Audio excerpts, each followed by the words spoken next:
Today's topic is homogeneous linear partial differential equation with constant coefficient। आज का lecture थोड़ा लेंदी जाने वाला है, यानी 45 मिनट्स 10 सेकेंड।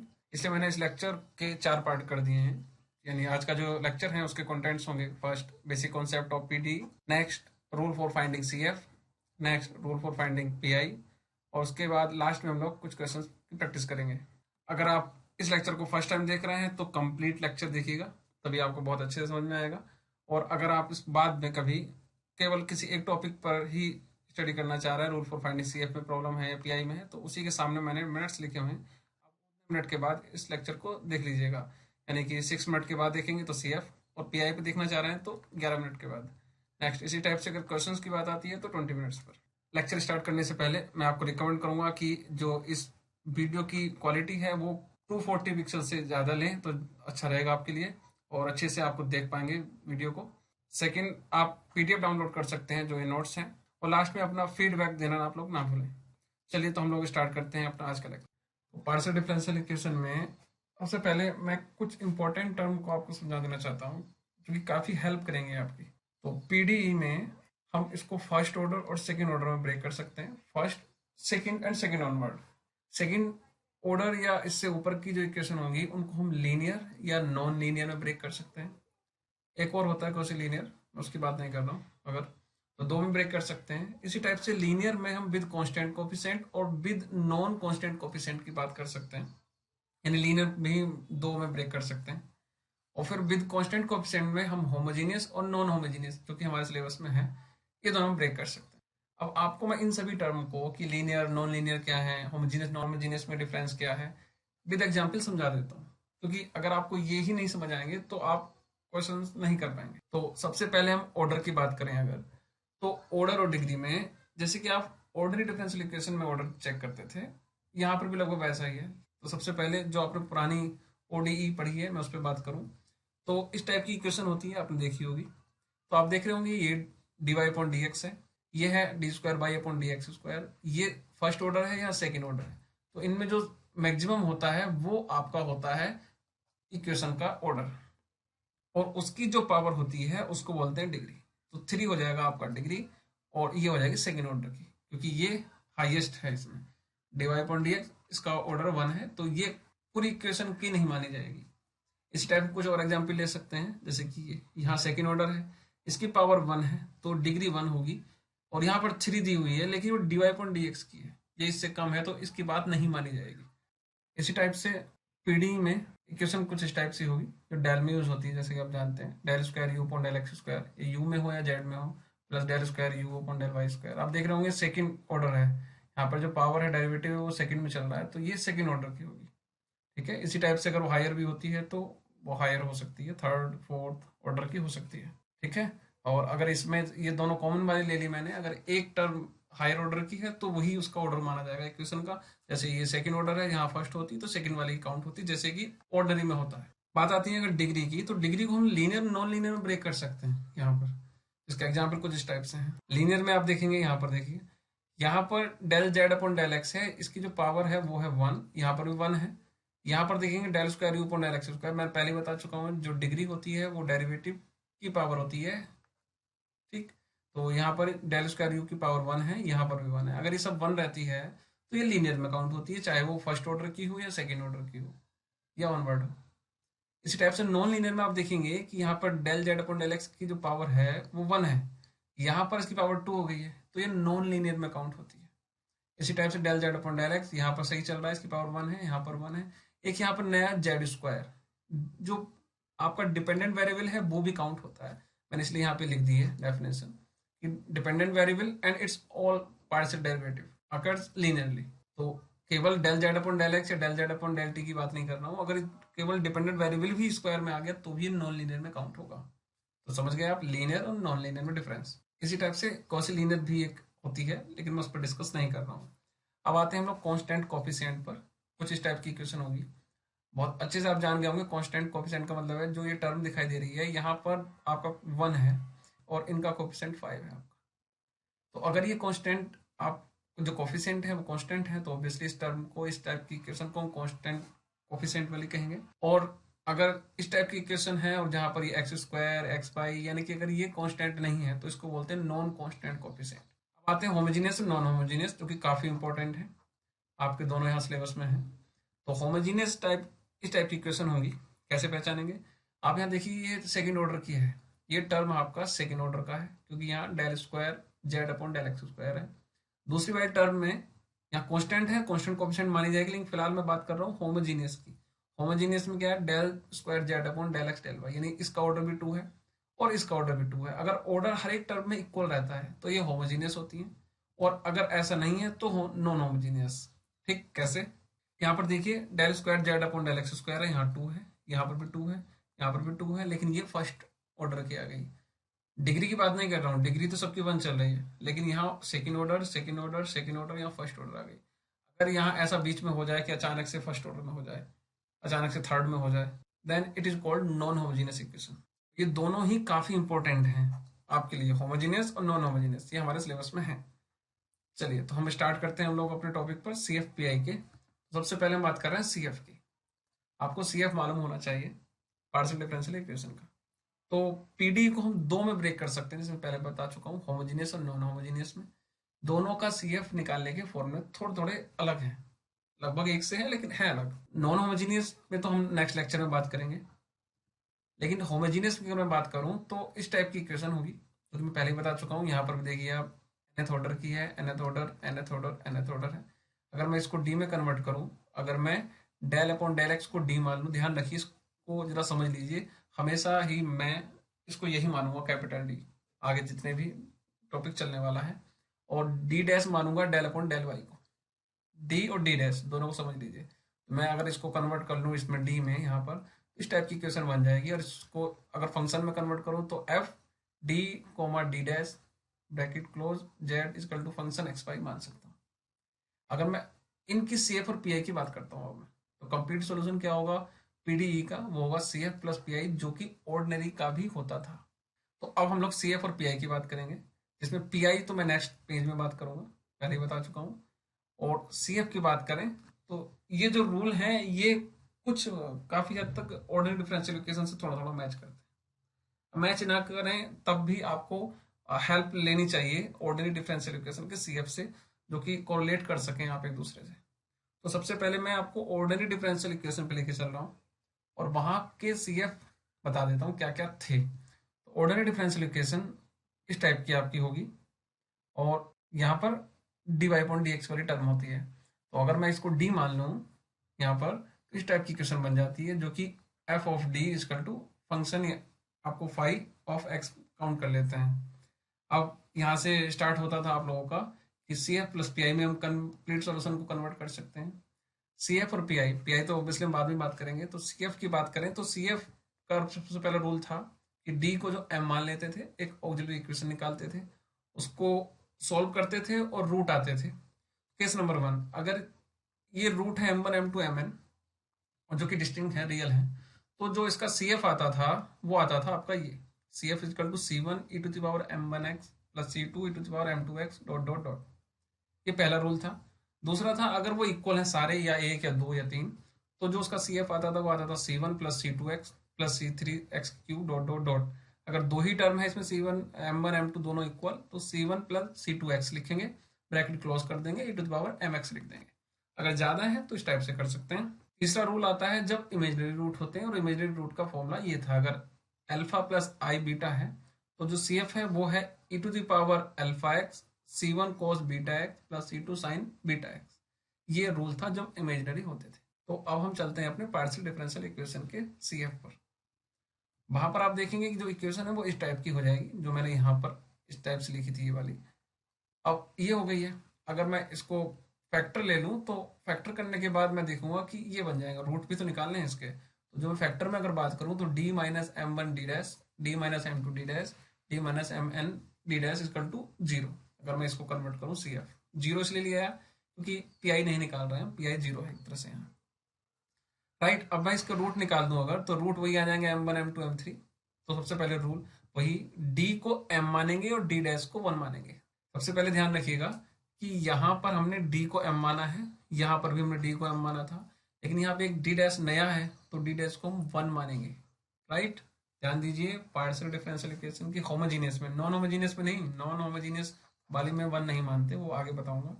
यहाँ पर हम लोग डी को m मानेंगे, डी डैश को 1 मानेंगे। तो अगर मैं ऐसा करता हूँ तो यहाँ पर जो टर्म है इसको कन्वर्ट कर लेता हूँ, तो ये कुछ इस टाइप से आ जाएगी, ऊपर वाली या नीचे वाली। और जब मैं सॉल्व करूंगा तो m minus M one M minus M two dot dot dot ऐसे आ जाएगी।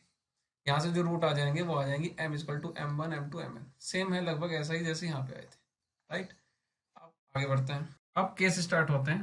Case number 1, when m1 m2 dot dot mn are distinct, अगर ये सब के सब अलग अलग हैं तब आप लोगों का जो CF है वो हो जाएगा function 1 by plus m1x plus function 2 by plus m2x dot dot dot function n by plus mnx, अगर n डिस्टिंक्ट रूट हैं तब। और अगर ये रिपीट करते हैं यानी कि m1 m2 इक्वल हो जाए या 3 रूट इक्वल हो जाए या nth के nth या kth रूट इक्वल हो जाए, तब हम क्या करेंगे, जो इसका CF आ जाएगा वो function number 1 by plus mx plus x into by two by plus M X. यहाँ पर by plus M X same रहेंगे और बस यहाँ x से मल्टीप्लाई होती रहेगी।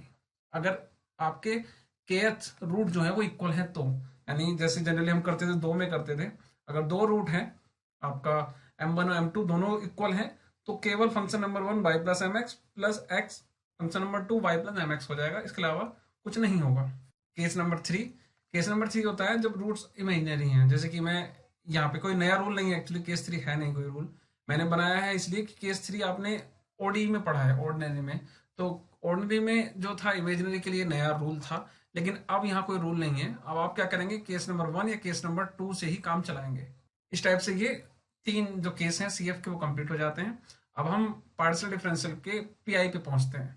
PI के कितने केस हैं वहां पर चलते हैं। पार्शियल डिफरेंशियल इक्वेशन के PI से पहले आपको ऑर्डिनरी डिफरेंशियल इक्वेशन का PI मालूम होना चाहिए, क्योंकि दोनों ही लगभग 90% सेम है। अगर आपको प्रीवियस ईयर के ODE के PI मालूम है, लर्न है, तो आप इजीली पार्शियल डिफरेंशियल इक्वेशन में भी उसको अप्लाई कर सकते हैं। लेकिन कैसे, मैं बता देता हूँ। तो सबसे पहले मैं क्या करता हूँ, ऑर्डिनरी डिफरेंशियल इक्वेशन को लेता हूँ, उसके जो PI थे वो मैं आपको बता देता हूँ, रिमाइंड करा देता हूँ क्या क्या थे। सबसे पहले फंक्शन, ऑब्वियसली मैं ज़्यादा टाइम नहीं ले रहा हूँ, F D equal to function of X मान लेता हूँ।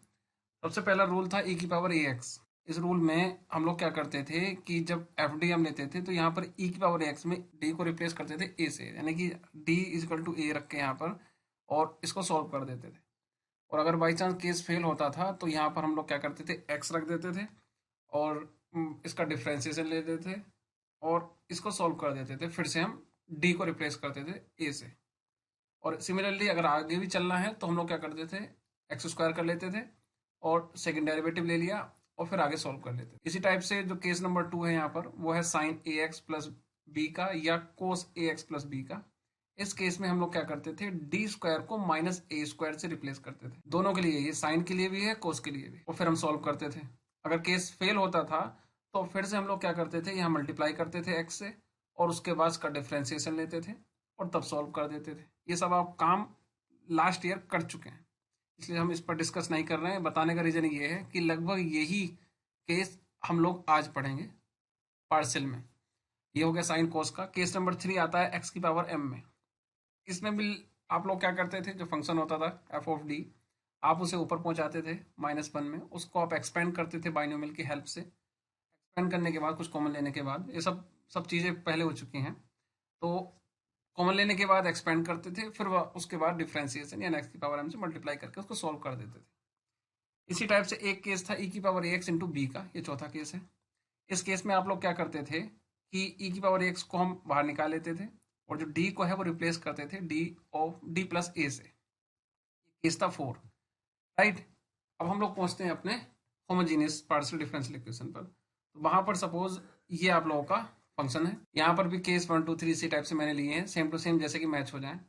सबसे पहले मैं केस ले रहा हूँ, वो है e की power ax plus B Y. यहाँ पर बस डिफरेंस इतना है, यहाँ पर जो फंक्शन होगा वो होगा x कोमा वाई, यानी कि x और y का यहाँ पर पार्शियल है। दैट मीन्स यहाँ पर 2 आपके इंडिपेंडेंट वेरिएबल हैं, वहां पर 1 होता था। तो यहाँ और यहाँ में डिफरेंस देख लीजिए आप लोग, ये केवल x का है क्योंकि ये ऑर्डिनरी डिफरेंशियल इक्वेशन है। ये पार्शियल है, दैट मीन्स यहाँ पर 2 होंगे या 2 से ज़्यादा होंगे। तो यहाँ पर फिलहाल हम 2 की बात कर रहे हैं। और जो यहाँ पर डिपेंडेंट वेरिएबल है वो z होगा या u होगा, 1 होगा, यहाँ पर जैसे y होता है जनरली। तो सबसे पहले e की power ax plus B Y में तो इसका पी आई आप निकालेंगे तो पी आई का फॉर्मूला वही ई की power x P V Y, नीचे आप लोग रखेंगे F D comma D dash, यानी फंक्शन रखेंगे जो भी फंक्शन होगा, वहां पर हम रिप्लेस करेंगे डी को ए से और डी डैश को बी से। डी डैश क्या है? Del upon del Y. इससे पहले मैं बता चुका हूँ अभी कि डी होता है डेल अपॉन डेल एक्स और डी डैश होता है डेल अपॉन डेल वाई। तो हम लोग क्या करेंगे, इनको रिप्लेस कर देंगे ए से और बी से। यहाँ पर क्या करते थे, केवल ए था, डी को रिप्लेस कर रहे थे ए से, अब हम ए और बी दोनों को रिप्लेस करेंगे डी और डी डैश को। अगर ये केस फेल हो जाता है तो जैसे यहाँ केस फेल होता था तो हम एक्स से मल्टीप्लाई कर देंगे और हम लोग डी के रेस्पेक्ट में, डी क्योंकि एक्स से मल्टीप्लाई करना है तो डी के रेस्पेक्ट में उसको डिफ्रेंशिएट कर देंगे पार्शियली, क्योंकि डी डैश भी है तो पार्शियली का मीनिंग है कि हम डी डैश को कांस्टेंट मान के चलेंगे। इसी टाइप से या फिर बाद में हम डी और डी डैश को ए और बी रख देंगे केस फेल होने पर, जीरो होने पर यार, ठीक है, केस फेल आप जानते हैं। इसी टाइप से सोन अगर फिर फेल होता है तो हम एक्स स्क्वायर कर लेंगे जैसे कि मैंने यहाँ पर बताया है।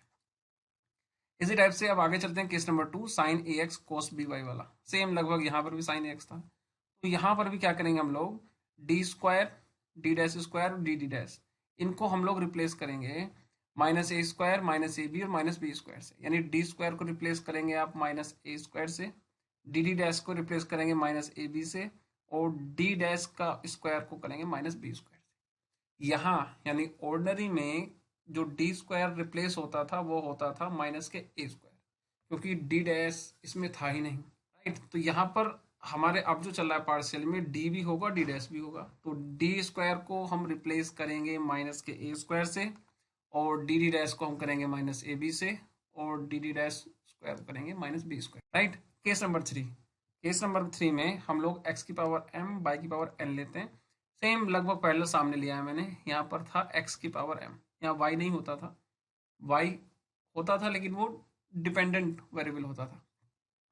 अब यहाँ पर एक्स और वाई डिपेंडेंट नहीं, इंडिपेंडेंट है और डिपेंडेंट आपका जेड होगा या यू होगा या कुछ और वेरिएबल होगा। सेम जैसे यहाँ पर कहते थे हम लोग, जो फंक्शन होगा हमारा एफ डी डी डैश उसको हम ऊपर ले जाएंगे और अगर एम ग्रेटर है एन से तो हम लोग क्या करेंगे, डी डैश बाई डी की फॉर्म बनाएंगे और एम लेस है तो हम डी और अपॉन डी डैश की फॉर्म बनाएंगे। कॉमन लेने के बाद बाइनोमियल वगैरह लगाते हैं यहाँ पे, मैं जब लूंगा कुछ न्यूमेरिकल तब मैं आपको अच्छे से समझा दूंगा। ये नोट्स टाइप से बना रहा हूँ मैं आपको, जिससे कि आपको इजीली समझ जाए एक ही पेज में। आप देख रहे होंगे काफ़ी कुछ एक ही पेज में समझा रहा हूँ मैं, इसलिए कि आप लोग इजीली समझ सकें और आपके नोट्स भी बन जाएं। अब केस नंबर 4 आता है ई की power x plus B y वाला, सेम जैसे यहाँ पर था ई की पावर एक्स इंटू वी। यहाँ पर वही डी को हम रिप्लेस करेंगे डी प्लस ए से और डी डैश प्लस बी से रिप्लेस कर देंगे दोनों को इस टाइप से और इसको सॉल्व कर देंगे। Case number 5, P I of any function, ये फंक्शन लास्ट में लगेगा, यहाँ पर भी था केस नंबर 5, मैंने नहीं लिखा है, थोड़ा डिफर था इसलिए तो मैंने उसको हटा दिया है। अब है P I of any function, अगर इनके अलावा अभी तक जो केस थे आपके, ये था ई की power a x sine x की पावर एम वाई की पावर एन या ई की power x p y into v, इनके अलावा कोई फंक्शन आता है तो आप लोग इस फॉर्मूले का यूज करेंगे।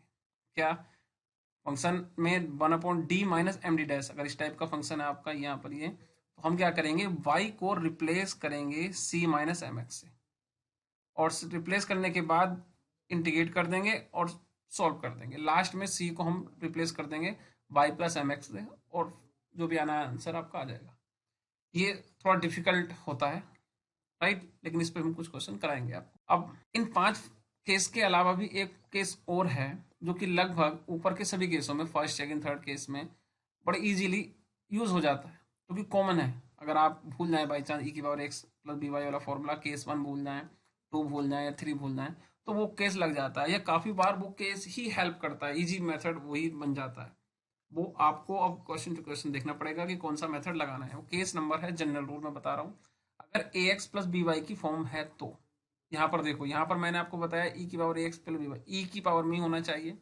यहाँ पर साइन और कोस बताया, यहाँ एक्स की पावर बाई एन बताया, लेकिन ये मैं बता रहा हूँ ये पावर हो मल्टीप्लाई में हो क्या हो हमें नहीं मालूम, लेकिन ए एक्स प्लस बी वाई की फॉर्म ही होनी चाहिए। अगर ऐसी है तब हम क्या करेंगे, ध्यान रखिए यहाँ पर फंक्शन ए एक्स प्लस बी वाई का है, कोई भी हो सकता है, साइन में भी हो सकता है, वो ई की पावर ए एक्स में भी हो सकता है, दोनों। यानी जब मैं इसलिए बोल रहा हूँ कि जनरल फॉर्मूला है ये ऊपर वाले फॉर्मूलों में लगभग लग जाता है और कुछ क्वेश्चन में तो बहुत ज़्यादा हेल्प करता है हमारी, तो इसको तो आपको लर्न करना ही पड़ेगा, ये अकेला ही 2-3 जगह लग जाएगा।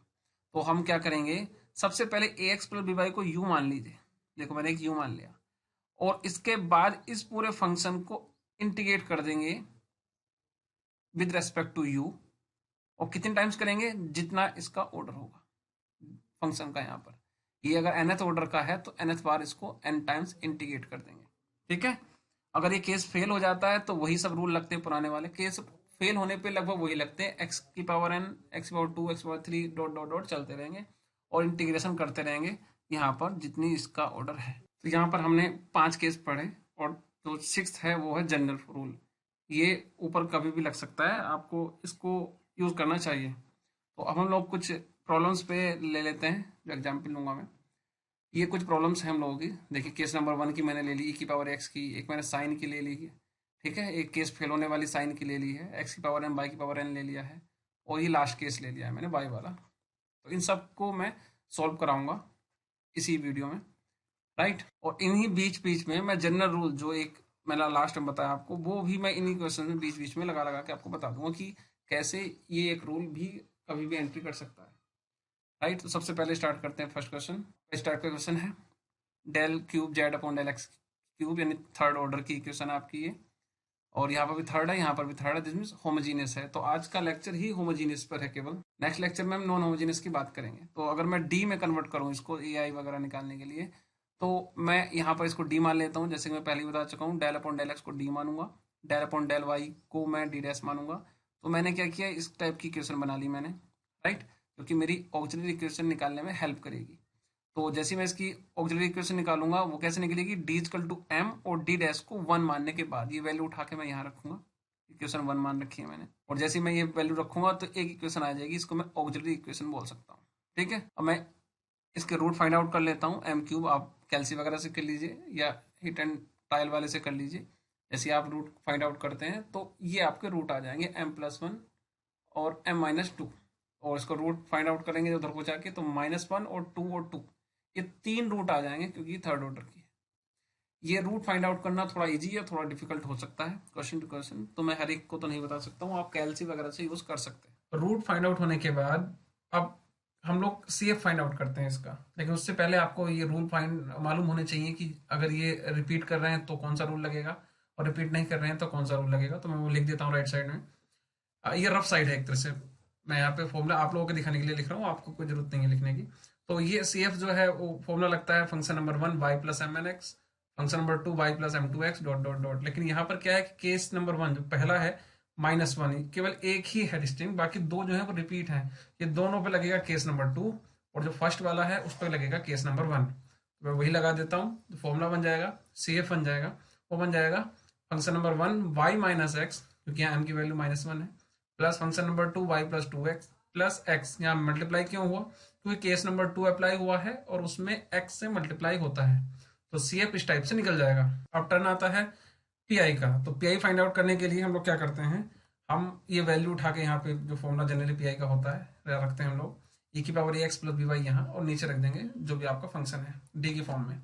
अब e की पावर ax जो है केस नंबर 1 है पी आई निकालने के, तो मैं लिख देता हूँ पी आई निकालने का केस नंबर 1 का एग्जाम्पल मैंने दिया है। तो यहाँ पर मैंने e की पावर x को क्या किया है, वही जो d है उसको रिप्लेस किया a से, यानी a की वैल्यू है यहाँ पर 1 और जो d डैश की वैल्यू है वो है 2, वो मैं यहाँ पर मैं रिप्लेस कर दूंगा उसको d और d डैश को, और जो भी वैल्यू आएगी अगर बाई चांस केस फेल हो जाता तो x से मल्टीप्लाई कर देते, वो भी मैं लिख रहा हूँ यहाँ पे। तो मैंने वैल्यू रख दी, जैसी वैल्यू रखेंगे ये आ जाएगी, इसको सॉल्व करेंगे तो आपका आंसर आ जाएगा 1/27 e की power x plus 2y। C F भी निकल गया, पी आई भी आ गया। अब इन दोनों को ऐड कर दीजिए, क्योंकि जनरल जो सोल्यूशन होता है वो यही होता है, C F plus P I दोनों को ऐड किया, आपका ये फाइनल आंसर हुआ। यहाँ पर एक चीज और ध्यान दे लीजिए कि ये जो फॉर्म है e की power a x plus B Y, इसको हम ए एक्स प्लस बी वाई वाले फॉर्मूले से भी कर सकते थे, राइट, जो लास्ट वाला केस बताया था मैंने जनरल। ठीक है, नेक्स्ट क्वेश्चन में मैं उसको दिखा भी दूंगा, यहाँ पे मैं नहीं कर रहा हूँ। चलिए नेक्स्ट पे चलते हैं।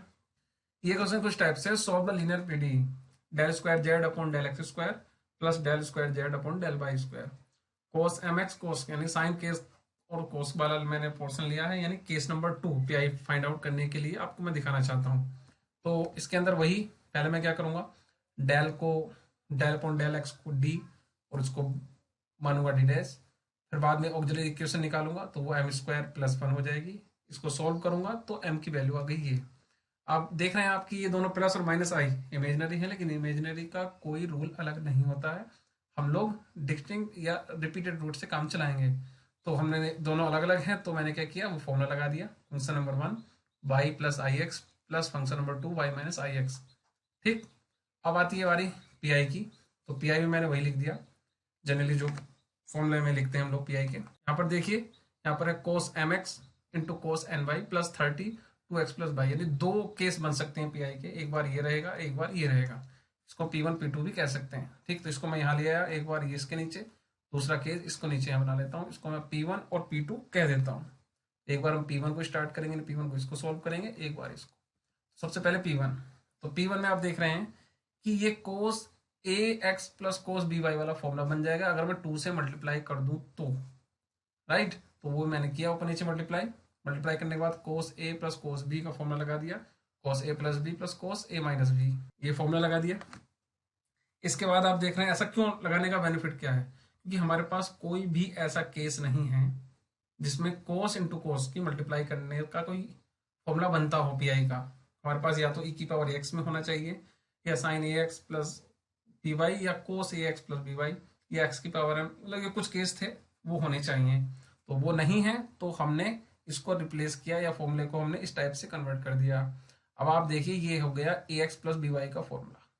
ठीक, कोस A x plus B Y या केवल कोस, तो इसके दो पार्ट बन जाएंगे, एक बार ये इसके साथ रहेगा और एक बार ये इसके साथ रहेगा। दो पार्ट बन के भी हम लोग इसको सॉल्व कर सकते हैं। अब आपके पास दो मेथड हैं, या तो आप इसमें कोस A x plus B Y का फॉर्मूला लगा दीजिए, जिसमें डी स्क्वायर को हम लोग माइनस के स्क्वायर मानते हैं, डी डैश को माइनस बी स्क्वायर मानते हैं, और उसकी हेल्प से हम सॉल्व कर देंगे।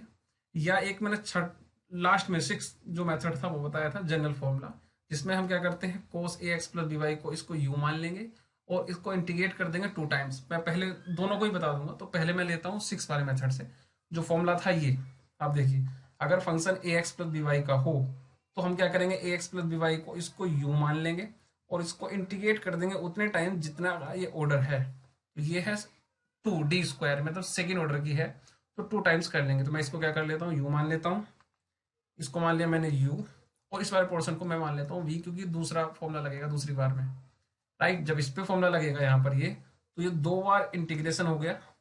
राइट, और ये रूल के अकॉर्डिंग यहाँ देख लीजिए, इंटीग्रेशन उतने टाइम जितना इसका ऑर्डर है एफ का।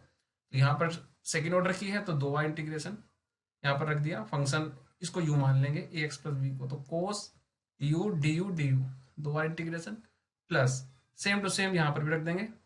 और उसके बाद नीचे ये भी ध्यान रखिए, ए और बी रख दिया, डी और डी डैश को ए और बी से रिप्लेस कर देंगे, यानी कुल मिला के ई की power a x plus B Y जैसा ही हो जाएगा। इस वाले फॉर्मूले में डी स्क्वायर को माइनस ए स्क्वायर नहीं रखते हैं, ये जनरल रूल है, काफी हेल्प करेगा, इसलिए समझना तो पड़ेगा ही।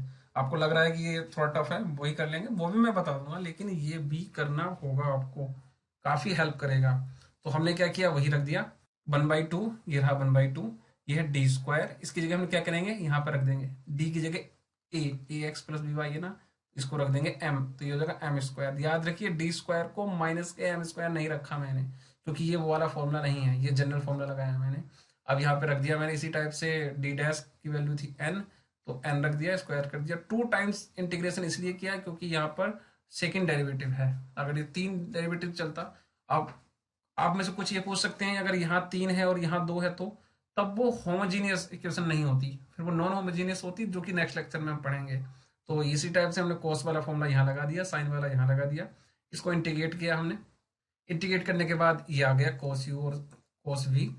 राइट, उसके बाद फिर हम लोग ने यू और वी की वैल्यू जो रखी थी फिर से उसको वापस कर देते हैं और आप लोगों का ये आ गया। ठीक, अब फिर से कोस ए कोस बी वाला फॉर्मूला बन गया, इसको हम फिर से ऐड कर लेते हैं। तो ऐड करने के बाद P1 की वैल्यू आ गई ये। ठीक, अब मैं आपको दूसरा मेथड भी बता देता हूँ कि अगर मैं बाई चांस ऐसा ना करता तो मैं ऐसा भी कर सकता था। क्या, अब मैं डी स्क्वायर को माइनस ए स्क्वायर यानी माइनस एम स्क्वायर रख के भी काम चला सकता हूँ। तो मैंने क्या किया, मैंने लिख ही दिया, इसलिए और वर्ड मैं ऐसा भी कर सकता हूँ। मैंने 2 पार्ट में ब्रेक कर लिया, एक पार्ट ये और एक पार्ट ये। उसके बाद यहाँ पर डी स्क्वायर को रिप्लेस किया माइनस के एम स्क्वायर से, डी डैश को किया माइनस के एन स्क्वायर से और सॉल्व किया आगे भी। फिर बाद में 1/2 minus m square n square, और ये वैल्यू कॉमन है, इसको कॉमन ले लिया, कोस ए प्लस कोस बी वाला यहाँ पर आ गया। अब ये वैल्यू सेम टू सेम ये हो गई है, यानी अब आप ये और ये बना सकते हैं, तो कोई बड़ी प्रॉब्लम नहीं है। हम लोग इसको इजीली या तो जनरल फॉर्मूले से कर सकते हैं या d square equal to minus A square वाले से भी कर सकते हैं, दोनों आप पे आनी चाहिए। अब आते हैं दूसरा P2, राइट, यहाँ पर ये वाला पोर्शन जो हमने माना था P2 वाला, ये वाला। तो अब यहाँ पर जरा अब देखो, अब आपको प्रॉब्लम आएगी। यहाँ पर क्या है, ए एक्स प्लस बी वाई है। अब ये कौन सा रूल लगाएंगे आप, ना तो ये e की पावर x लगेगा, ना साइन लगेगा, या पावर वाला लग सकता है कि x की पावर m y की पावर n वाला, लेकिन वो डिफिकल्ट होता है। तो अब मैं क्या करूंगा, इसको मान लूंगा ए एक्स प्लस बी वाई। ये देखो, ये माना मैंने, w इसलिए मान लिया मैंने कि u और v पहले मान चुका हूं, इसलिए मैं इसको w मान लेता हूं।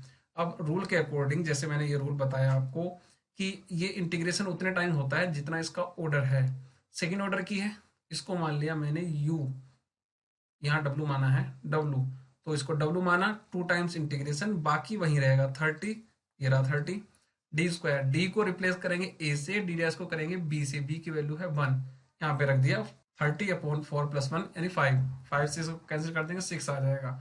अब ओमेगा का आप लोग या w का आप लोग करेंगे इंटीग्रेशन 2 टाइम्स, तो यानी कि w²/2 w3/3, तो यानी आपका आ जाएगा ये 6 से 6 कैंसिल, आपका आ गया ओमेगा या w। अब W की वैल्यू जो थी वो रख लेते हैं वापस, तो ये आ गया आपका P2। अब P1 P2 को ऐड कर लीजिए, Z equal to CF plus PI। PI जो है वो दो पार्ट है P1 P2 में, दोनों को ऐड कर दिया, आप लोगों का ये आंसर आ जाएगा। नेक्स्ट क्वेश्चन पे चलते हैं। ये है, ये क्वेश्चन मैंने इसलिए लिया फिर से साइन वाला, क्योंकि इसमें केस फेल होगा, मैंने हर एक टाइप की क्वेश्चन सॉल्व करने की कोशिश की है। यहाँ पर फिर वही डी मान लेता हूँ, डी डैश मान लेता हूँ बाई वाले पोर्शन को, ऑक्सिलरी इक्वेशन निकालने की कोशिश करता हूँ। यहाँ मैंने माना डी को, यहाँ पे स्पेस छोड़ दिया है, मतलब कुल मिला के आप इसको कर लीजिए। यहाँ पर मैंने क्या किया, वही डेल अपॉन डेल एक्स को डी माना, फिर उसको मैंने एम माना, वगैरह वगैरह। तो जैसे मैंने इसको सॉल्व किया ये आ गया। अब इसके एम कॉमन ले लीजिए, इसको देख लीजिए, m-2 का होल स्क्वायर है ये, तो ये रूट हो जाएंगे एक बार 0 और एक बार हो जाएंगे 2,2, तो ये 3 रूट आ गए, एक बार 0 2 2, ये रिपीट हो गया सेम पहले वाला क्वेश्चन की तरह ही।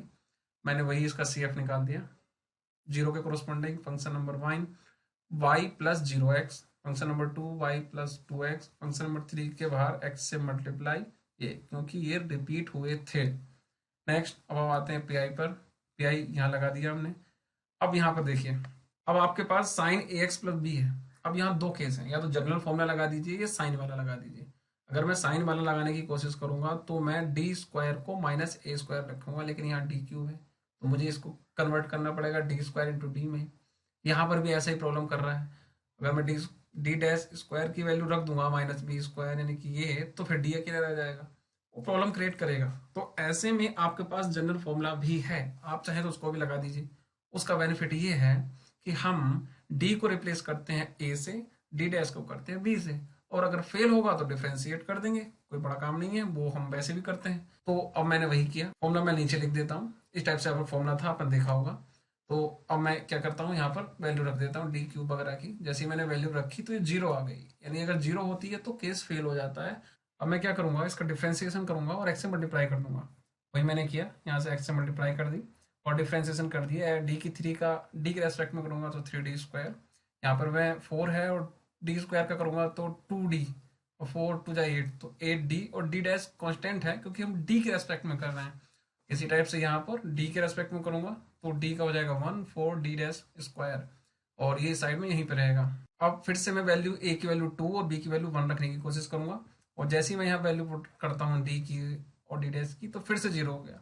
अब मैं फिर से वही काम किया कि एक्स से मल्टीप्लाई यानी एक्स स्क्वायर हो जाएगा, और यहाँ पर इसका फिर से डिफ्रेंसिएशन, तो यहाँ पर देखो 3 2 जा 6 6d हो जाएगा, ये रहा 3 2 जा 6 यहाँ पर।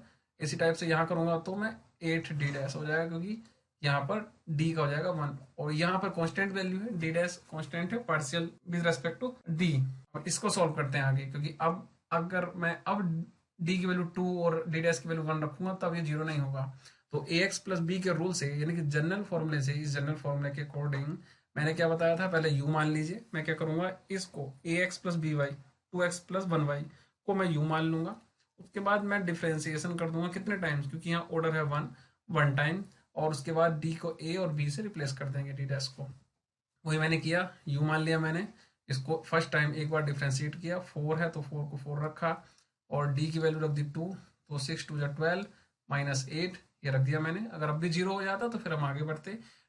यहाँ पर देखो इंटीग्रेशन एक ही बार होगा, वो इसलिए क्योंकि यहाँ पर इसका ऑर्डर है 1, तो वही किया साइन का, ये आ गया माइनस के कोस, इसको सॉल्व किया, सॉल्व करने के बाद कुल मिला के ये वैल्यू आ गई। यू को हम लोग फिर वही 2x प्लस वाई से रिप्लेस कर देंगे, ये आ गया आपका पी आई। फिर solution C F plus P I होता है, दोनों को ऐड कर दीजिए। चलते हैं नेक्स्ट क्वेश्चन में, जो कि इस टाइप से है। ये है एक्स की पावर एम बाई की पावर एन वाला, केस नंबर 3, जो मैंने आपको पी आई बताए थे। तो वही डी स्क्वायर है, डी को हम एम मानेंगे, ऑक्सिलरी इक्वेशन निकाल देंगे, ये आ जाएगी +-1।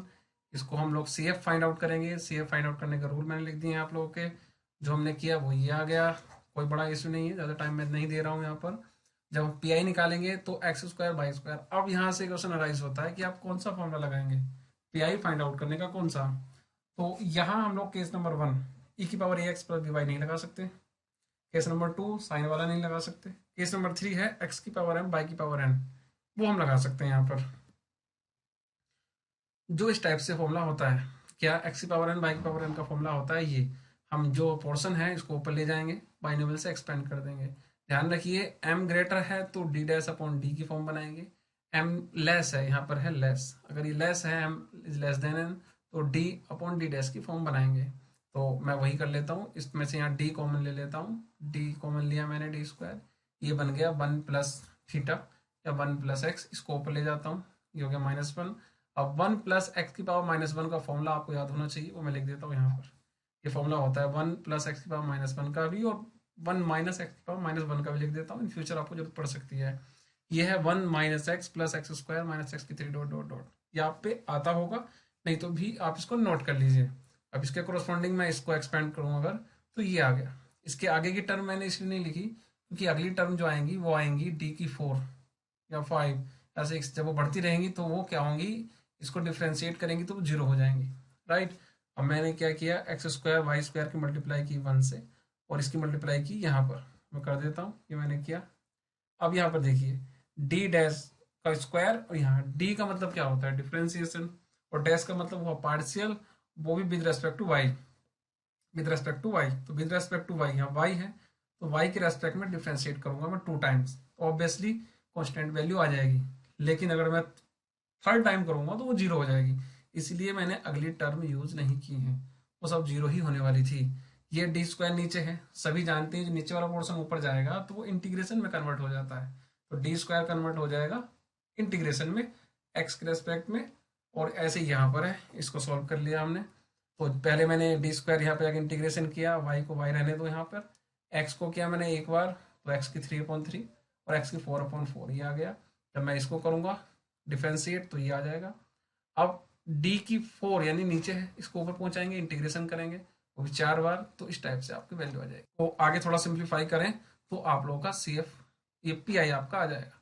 अब सी एफ और पी आई को ऐड कर दीजिए, जनरल फॉर्मूला इस टाइप से सॉल्व करेंगे, तो लास्ट में आपका फाइनल आंसर आ जाएगा ये C F plus P I दोनों को ऐड करने के बाद। चलिए हम नेक्स्ट क्वेश्चन पे चलते हैं। नेक्स्ट प्रॉब्लम हमारी कुछ इस टाइप से है, D square minus 6 D dash plus 9 D dash का square equal to 12 x square plus 36 x y. अब इसको सॉल्व करते हैं। तो यहाँ पे आप देखिएगा, पहले तो मैं ऑक्सिलरी इक्वेशन निकालूंगा, डी को रिप्लेस करूंगा एम से, डी डैश को करूंगा 1 से, ऑक्सिलरी इक्वेशन आएगी, उसके रूट निकालेंगे, फिर सी एफ निकालूंगा। वो मैं कर लेता हूँ। जैसे मैंने इसको सॉल्व किया तो एम की वैल्यू आ गई 3,3, ये 2 वैल्यू आ गई हैं। अब इसी के कोरस्पॉन्डिंग मैं सी एफ निकालता हूँ, तो रिपीटेड रूल वाला लगेगा मेरे पास। रिपीटेड रूल में पहले बार बार आपको नोट करा चुका हूँ, जैसे मैंने फॉर्मूला लगाऊंगा वो ये आ जाएगा। इसके बाद पी आई की बात करें तो एक बार 12 एक्स स्क्वायर पर लगेगा और एक बार 36 एक्स वाई पर लगेगा, राइट। अब यहाँ पर एक्स की पावर एम बाई की पावर एन वाला फॉर्मूला लगाना पड़ेगा आपको, राइट। लेकिन आप चाहें तो इसको ऐसा भी कर सकते हैं कि एक्स को हम क्या करेंगे, ए एक्स प्लस बी वाला फॉर्मूला भी लगा सकते हैं, ऐसे एक्स प्लस वाई का होल स्क्वायर, जहाँ पर बी की वैल्यू 0 है या वाई है, तो ये हो जाएगा ए की वैल्यू 1 एक्स प्लस 0 वाई की पावर 2। देखो हो गया ना, ए एक्स प्लस बी वाई। तो हम चाहें तो ये भी लगा सकते हैं, ए एक्स प्लस बी वाई, ये जनरल फॉर्मूला है, इसको अप्लाई कर लेना चाहिए क्योंकि ये x की पावर n y की पावर n से काफ़ी इजी होता है। तो चलिए मैं वही कर लेता हूँ पहले वाले पार्ट में। दूसरे में तो वही करना पड़ेगा, x की पावर n y की पावर n वाला।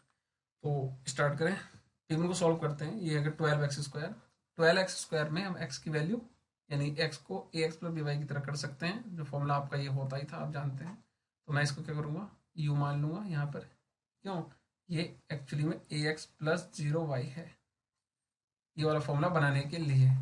तो मैंने वही किया। यहाँ 2 ऑर्डर है तो 2 बार इंटीग्रेशन किया। वैल्यू d को रिप्लेस करते हैं a से जो कि 1 है, और डी डैश को करते हैं b से जो कि 0 है। वही मैंने किया, सॉल्व किया। u² को u की 3/3, u की 4/4 ये आ गया। अब करते हैं P2 यानी दूसरा वाला पोर्शन। ये 36xy वाला पोर्शन है, ये x की पावर n y की पावर n वाला लगेगा। यहाँ जरा इसको देखिएगा, ये क्या आ जाएगा आप लोगों का, ये आ जाएगा d माइनस 3d डैश का होल स्क्वायर। यानी कुछ इस टाइप से। अगर यहाँ से मैं d कॉमन ले लूँ तो ये ऊपर ले जाके -1 करके फॉर्मूला लगा देंगे हम लोग। वही मैंने किया, फॉर्मूला लगा दिया d² में, इसको ऊपर पहुंचा दिया, ये आ गया। अब आपके पास ये फॉर्मूला ये लर्न होना चाहिए कि 1 माइनस थीटा की पावर -2 या 1 माइनस एक्स की पावर -2 वाला फॉर्मूला कौन सा होता है। वो मैं लिख देता हूँ आपको, ये फॉर्मूला है जो आपको लर्न होने चाहिए। मैं इनकी हेल्प से इसको एक्सपेंड कर देता हूँ। एक्सपेंड किया मैंने कुछ तो इस टाइप से आ गया। अब वही एक्स वाई की मल्टीप्लाइज मैं यहाँ करूँगा, फिर यहाँ करूँगा।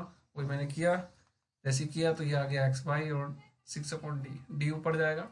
d डैश से y को हटा दिया गया, यानी कि d डैश डिफ्रेंशिएट करता है y के रेस्पेक्ट में, y का 1 हो गया। इसको थोड़ा बहुत सिंप्लीफाई किया मैंने, वही सब कुछ सिंप्लीफाई करना है। t² ऊपर जाएगा, इंटीग्रेट करेगा, इंटीग्रेट करने के बाद इस टाइप से आपका आ जाएगा। अब CF और PI आप लोगों का ऐड कर देंगे, कंप्लीट आंसर आ जाएगा। ठीक, ये आपका ये भी केस हो गया। अब लास्ट केस बचता है आप लोगों का एक, वो बचता है जब आपका एनी फंक्शन हो कोई भी, ये डिफिकल्ट होता है। तो इसको समझ लीजिए, यहाँ पर है ∇2z सेकेंड ऑर्डर की इक्वेशन है, d² मान लें तो ऑक्सिलरी इक्वेशन आ गया ये। इसको सॉल्व किया तो आप लोगों का आ गया +2 और -3। CF आ जाएगा फंक्शन नंबर 1 y + 2x और 2। अब इसको PI निकालते हैं, y cos x। अब देखिए यहाँ ये ना तो e की पावर x वाला फॉर्मूला है, ना ही cos, केवल cos का है, ना केवल sin का है, ना ही x की पावर n y की पावर n का है, यानी कोई केस नहीं बनता है। तो मैंने आपको एक फॉर्मूला लिखाया था, वो कुछ इस टाइप से था। n डैश का केस नंबर 5, ये लास्ट क्वेश्चन है। ये एनी डैश एनी फंक्शन का, तो एनी फंक्शन में क्या करेंगे हम लोग, हम y को c माइनस mx से रिप्लेस कर देते हैं। ठीक है, यहाँ पर m क्या है वो सब चीजें मैं बता देता हूँ। ये वाला m जो है ये वाला m है, तो नीचे वाली टर्म होनी चाहिए d minus m d dash वाली फॉर्म, जबकि हमारी जो टर्म है वो ऐसी नहीं है। मैं इसके फैक्टर कर लेता हूँ, पहले फैक्टर किया मैंने तो इस टाइप से आ गया आपका। अब देखिए दो बन गए सेम ऐसे ही, बिल्कुल ऐसा ही है, देखो ये और ये। लेकिन ये फॉर्मूला एक बार में एक ही को सॉल्व करता है।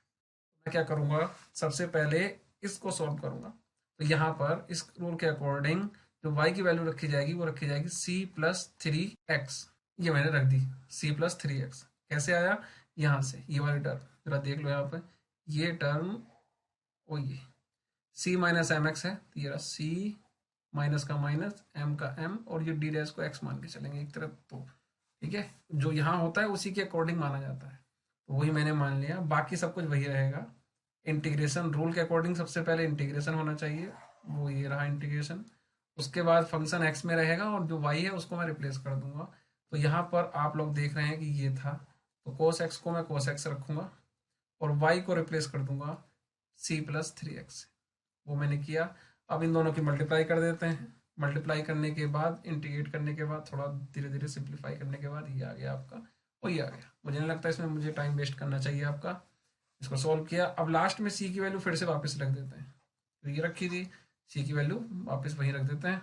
c की वैल्यू रिप्लेस करने के बाद आपका ये बन जाएगा। अब आप देखोगे कि नीचे जो है d माइनस 2d डैश ही बचा है, जबकि पहले क्या था, पहले दो थे, d माइनस 2d डैश और d+3d डैश, यानी एक जो था वो फैक्टर हम लोग का सॉल्व हो चुका है। अब एक बचता है। अब उसके लिए फिर से देखिए, अब यहाँ पर भी लगेगा और यहाँ पर भी लगेगा। तो यहाँ तो केवल sin x cos x वाला फॉर्मूला लग जाएगा, लेकिन यहाँ पर फिर से y आ गया, यहाँ पर फिर से y आ गया। अब फिर से वही लगाएंगे, वही मैंने किया, ये लगा दिया। c को रिप्लेस किया मैंने यहाँ पर b माइनस 2x से। b इसलिए मान लिया मैंने यहाँ पे क्योंकि सी पहले मान चुका था, इसलिए मैं सी नहीं मान रहा हूँ। वही रखा मैंने यहाँ पे, इसको इंटीग्रेट किया, इंटीग्रेट करने के बाद आपका ये आंसर आ गया। लास्ट में हम लोग उसको रिप्लेस कर देंगे बी को, और लास्ट में सी एफ और पी आई निकाल के आपका जनरल फॉर्मूला ये आंसर आ जाए। तो इस टाइप से आपने पार्शियल डिफरेंशियल इक्वेशन के सी एफ पी आई के सारे रूल देख लिए हैं, और उन पे कुछ न्यूमेरिकल्स भी कर लिए हैं। होप आप लोगों ने अच्छे से समझ लिया होगा। आप कमेंट करके मुझे बता सकते हैं। Thank you.